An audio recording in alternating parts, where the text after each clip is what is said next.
When the access wireless adapter doesn't respond and there's no signal, need to view from Device Manager.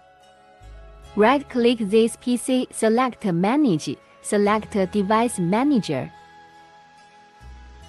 Click on DVD, CD-ROM, disk drives, network adapters. When the adapter is connected, Device Manager has a new hardware recognition action indicating that there is a reaction. Just observe where the adapter appears.